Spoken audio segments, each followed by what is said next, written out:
Alors aujourd'hui, nous allons apprendre à effacer un personnage ou un objet sur une image grâce aux nouvelles fonctionnalités d'Adobe CS5. Vous allez voir que le résultat est assez impressionnant, mais avant toute chose, je vais vous demander de télécharger l'image en lien en dessous de la vidéo YouTube pour pouvoir suivre le tuto en live.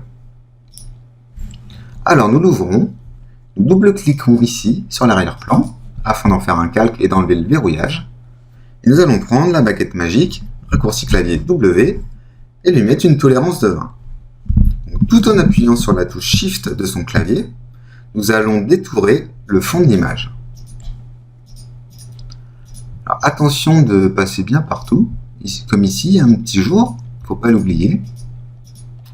Donc là, l'idée, c'est vraiment de détourer autour du personnage un maximum. Je vous rassure, après, on va prendre le lasso, ça ira beaucoup plus vite. Là, je viens de mordre sur le personnage Pomme Z tout de suite. Là, je viens encore de mordre dessus Pomme Z. Alors, faites attention ici, hein, sur cette zone qui est relativement claire, de ne pas la détourer. Vous faites comme moi Pomme Z si ça vous arrive. Donc là, on commence à être pas trop mal.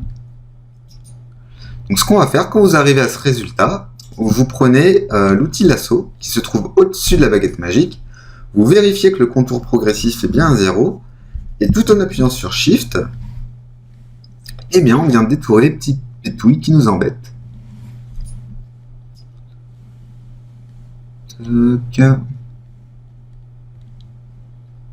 Alors n'hésitez pas à zoomer, moi je ne l'ai pas fait, pour avoir une vue d'ensemble. Comme ça, c'est un peu plus clair pour vous. Donc là, on est bien. Et ce qu'on va faire tout de suite, c'est qu'on va dupliquer le calque. Et nous allons cliquer sur Sélection, Intervertir.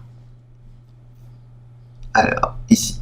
Donc, le raccourci clavier, c'est Pomme Shift I. Je vais vous le refaire, Pomme Shift I pour intervertir. Alors, une fois qu'on a fait ça, on clique sur Sélection, Améliorer le contour. On lui met un rayon dynamique et un rayon de 8 pixels, à peu près. On valide. Et nous allons maintenant appliquer un masque. Alors, pour appliquer un masque, c'est très simple. On clique ici sur l'icône masque. Voilà, la sélection vient de partir. Maintenant, nous allons se repositionner sur le calque 0 et prendre le lasso. On vérifie que le contour progressif est toujours à 0. Et nous allons détourer très grossièrement le personnage. Alors veuillez laisser à peu près 1 cm autour de la sélection, comme ça, du détourage, pour que Photoshop puisse tout simplement recalculer les couleurs. Une fois qu'on a détouré grossièrement, nous cliquons sur Édition, Remplir, et on choisit Contenu pris en compte. On vérifie qu'on est en mode de fusion normale, opacité 100%, et on fait OK. Alors selon les ordinateurs, ça peut mettre un peu plus de temps. Moi je vous rappelle que j'ai 2 Go de RAM, donc généralement ça prend 10-15 secondes. Mais vous allez voir que le résultat est quand même assez sympathique. Et je ne crois pas que cette fonctionnalité marche sur Adobe CS4. Alors voilà, on y est presque. Ok. Alors maintenant, ce qu'on va faire, c'est qu'on va enlever la sélection. Pour enlever la sélection, on fait Pomme D. Et là, on va se remettre sur le calque 0 et on va l'éteindre. Comme par magie, Photoshop a tout recalculé. Donc là, on peut voir qu'il y a quelques petites erreurs, notamment ici et ici. Donc rien ne nous empêche de nous remettre sur le calque 0, de prendre le tampon, d'appuyer sur la touche Alt. Alors on peut se mettre en opacité à 50% ici. Et puis donc on fait Alt pour prendre un peu de matière. Et voilà. On améliore un petit peu l'image. Ici aussi, c'est pas très beau ça. On n'en a pas besoin.